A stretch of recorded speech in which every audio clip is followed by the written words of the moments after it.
phiromdu ka sangmal la bra hang diko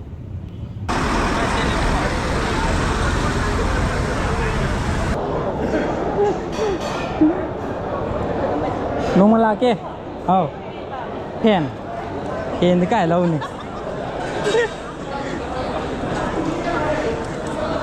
cái này có yam azu muslim nè azu zat loi su re chi hai mem mem ngasi je Tampakka kumaga phiroi yaw re ko phiroi je punsi gi han mane mamang gi sora yaw des punsi gi han mane ada mamang chahi gi August ki date 17 da dodau se laikidabane ado mayam na su confuse chat pado dodau se noi kamai tona gi mama gi babara ga na hai pura ga na hai ko nate ai je dodau loina ko je chahi 30 thoi tara adoi mukti change bako akhoi aina leiriba aina thabak tawriba imung se gi ahan hai tare idau oi doi ne hanjabam buddha chandra wain lagai dagi ne ma ki ngasi tha gi aroi badin hai tare phiroi ta bai tare phiroi sida mangna pokpa numit aduga siba numit cha manai bako krishna jarma da pokpani aduga krishna jarma da laikidaba adu dugi ngasi je phiroi ne ado phiroi gi baton je sida laire phiroi sida mahakna pamjaba hai tare ko a makha gi mention sida smaina irise nolokna khanghanjaba babok ki di imung manungi seba oijagani haida babok ta paisa thabi ganu hairi ne bako ado pojeng su tawbi ganu na hai bako adu dugi function ni aro ahan basu oiduni ado mathang adum ucharake kamai tawge to akhoi chingmi gi des maina phiroi ki kadi tawna dabani na akhoi di sorat kumana adum loinare bako adu dugi makha ta kamai tawge do ucharake mate atopadi loi male pheijom je bera tawdori ni he pheijom je tawri uka ten baji ka na dabjan puri kadi male sidagi lengyana ma thadarati pura bole phaiom je kitang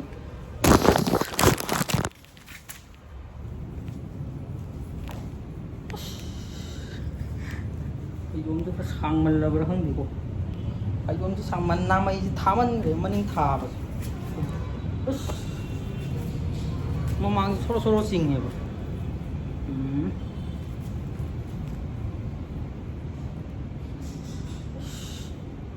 ba ta để sẽ đi xong luôn ya khỏe cái màn mà đi qua lịch tục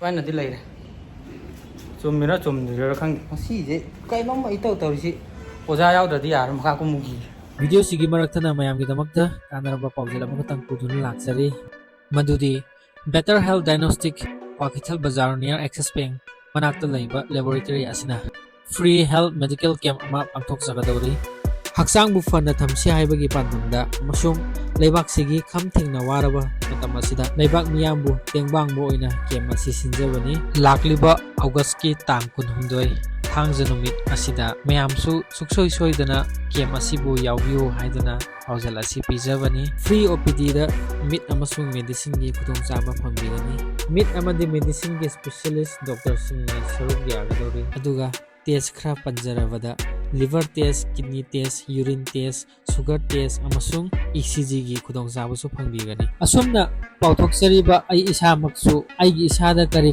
nuai taba laibage habado loinamak yengthok chabagi khudong chaba du laujage mayam su suksoi soidana kem asibi yawbiyo haiduna paujan sipijari ai isa maksu numitsigi oina mafam sida lengdana ngaijarabge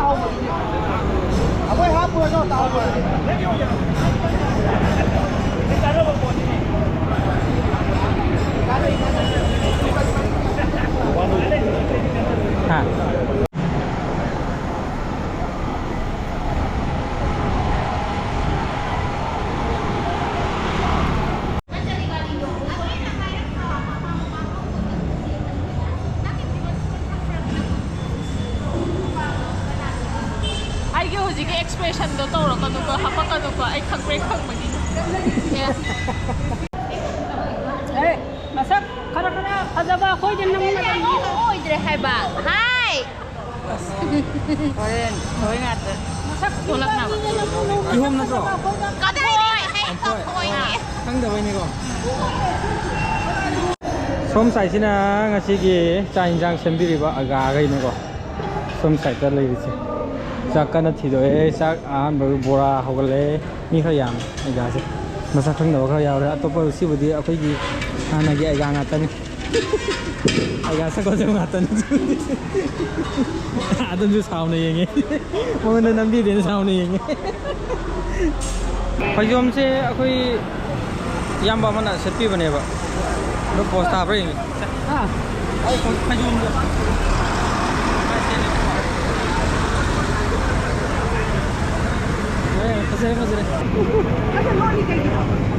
lo ti da 스프링 상관에 뭐 내리 좀 봐. à 많이 오늘 버지 한 번이잖아.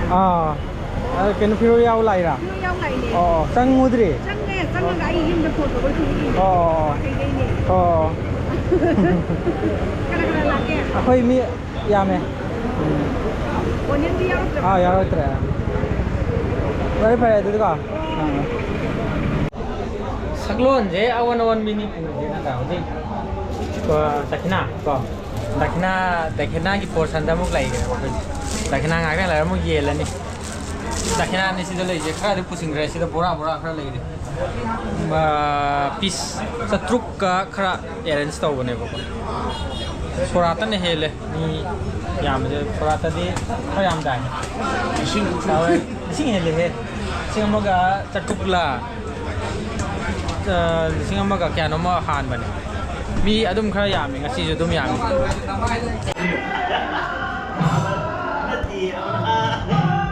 เส้นค่อยใครบ้าดักน่าได้นี่สิดอกใครบ้าฮะโอ้บาบุกท่านแบบประชาหันบางทีเนี่ยก็สิบาริงาตเนี่ยก่อนสมเด็จดูเลยมาริมาจันแต่มนุษย์ที่บาบุกเนี่ยก็สินะvideo cemo ai simpa yate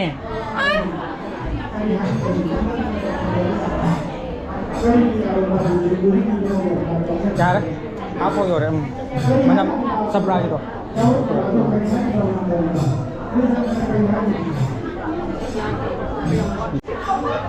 kamu foto je sudah dari sini bawa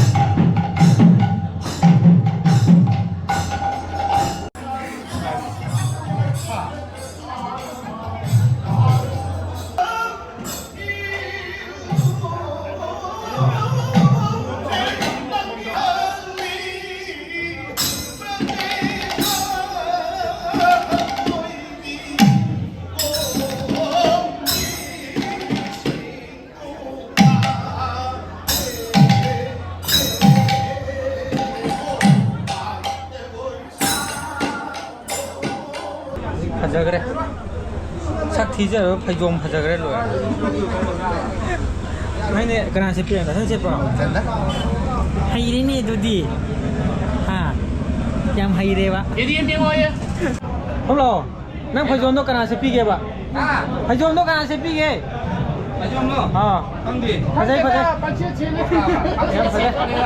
pakche ta set pa ni da to kita surata maring macha ani am yaw ri cái gì mà xiên vậy này, mà nào phải đá xin lấy cái, ai dùng cái đi posta đấy, nào đi, nào đi cả mà lên, có thể buri chôn mình rồi, làm gì à đấy, mà cái gì cái, man mà mình lấy cái này này, cái gì cái kìa,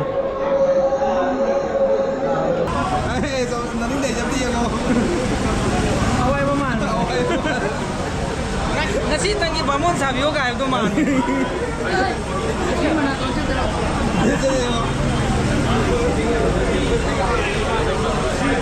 Xin tâm lại. Kéo được gì cầm nhiều. Thế này, má anh người. Lao tên.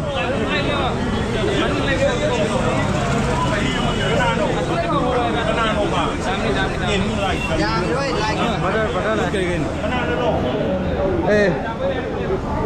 Ra rồi, ra đây.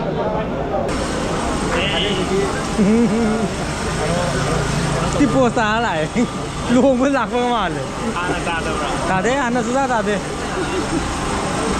Ngasi tăng ni ta đi chứ. Lấy camera đâu đâu nè. Camera này. Camera nào ra. Chị ở đây ta rồi. Bỏ tay. Đi, nói thế nhưng mà như jewelry mà hàng em à. Tổng chưa ta. Aduh dia. Aduh dia. Tổng chưa ta. Sing mati. YouTube 5 draw. YouTube 5 draw. Yang YouTube 5 draw. YouTube 5 draw. Camera 5 draw hai đi phải không? Kape. Han gay. Cái này có yam mà Muslim này. Thì giạt lối sủi rồi. Lối sủi này chứ. Đâu anh đi, nhìn thân đấy là. Sini mayang nih kok. Masang may tayman may wan. Roy ni Roy je. Clip keiyam phara में तो clip keiyam phara में. Đang chụp cô phép về rõ.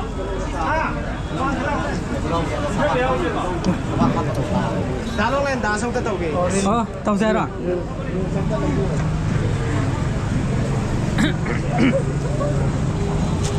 Đấy, xong ta sang bên ngoài rồi. Lối jati lối suri ngasih di yang basu Muslim ni kok. Lain na cingmi ni. Lối suri. Ibai na bamun ni. Lối suri. Janton di thil lari ngasih di. Ai apa ama lagi ba. Janton thin bayar dah ba.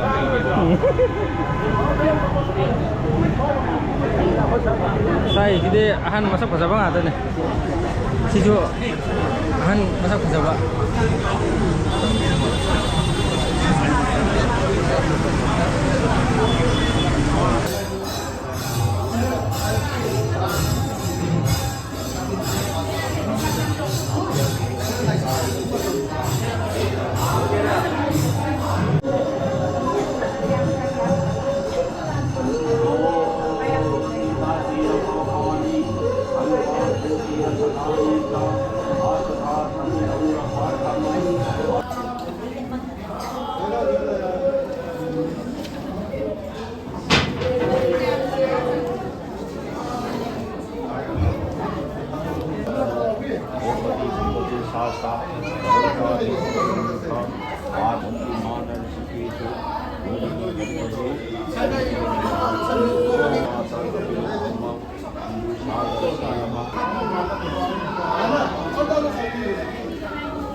Memang segi usop jauh belak pa kina apa ima prio, wain lek kati ni ko. Ado ai imung su loin lalai, apa tema lay re, ado ka apa malay re, ado sina kuar ai nau pagi mama ga masa nupi ga oido ne ba. Dos mana family pulap adum di bakar mada adum cang thok sanjin adum tau lay ba anu sina ba. Mane. Ado ne. Kadi amu halat se. Oh. Salaga na thame, salaga na laba. Alaba. Second round char loy re. First round ki chat le boko. Ado akoi mawai phamal lage. Na sewa tau sin na re. Sewa tau sin nei ra ba. Taklu tha ba hore.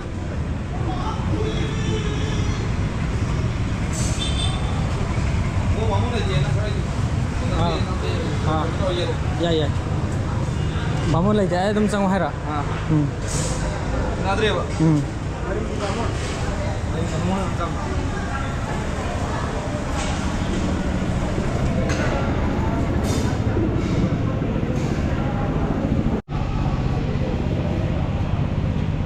first round gi mi chandre ko mi yame mai lai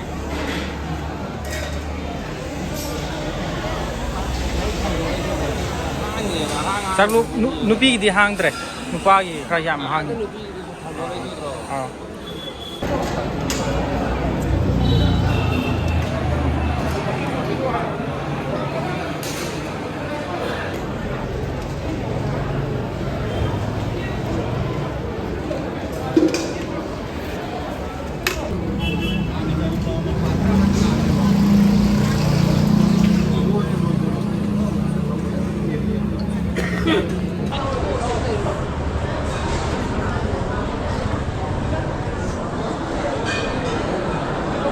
Oh. Ha.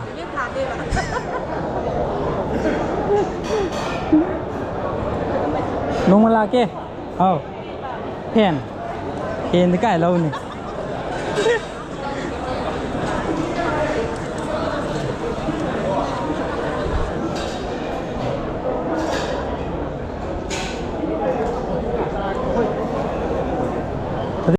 Xong rồi đi yam mình không được số. Họ muốn lấy của họ muốn lấy của Hey, big fan. Tôi chỉ ra lại rồi.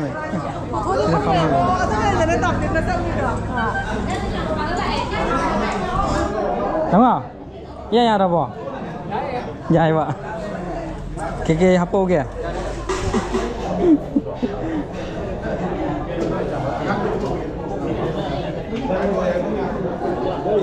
Cái hạt gì kìa tao không? Đâu vậy? Cái hạt gì kìa?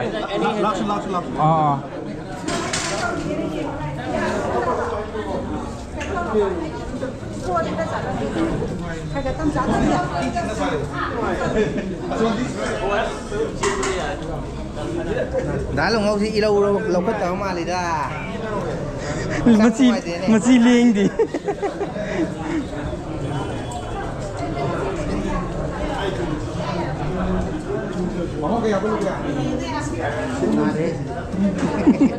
Nói mà mua này, cho nên. Bà biết? Dạ đâu bỏ. Ibu tâm cha rồi kìa. Tâm cha rồi kìa. Mày ăn sao rồi kìa. Bỏ. Đâu cha? Dạ đâu bỏ. Hawe ba. Man sakang. Cái nó đây này. Nó bol đây này. Ha. Đâu thế? Đâu thế?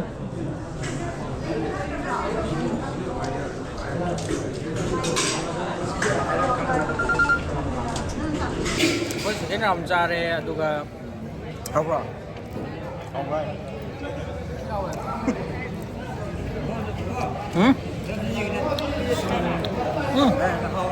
Hawe. Yam hawe ai ga sing yam thaga jari. Ya ne ga. Yam thaga ningai ne hadi yam tam janingai oi ko ne. Akoi first round je pung 12 makhai da jai ba. Second round je na pung amaga minute pung ama makhai sapsan sa ba hore ko. Si bau da ai ga oi je dum seba ta oi ba. Su wai ju yam phajana. Môi chú lạ mình thì bảo quả khuyên là đúng không nhiều bảo quả này đó môi chú cha bao giờ hầu này năm hào ấy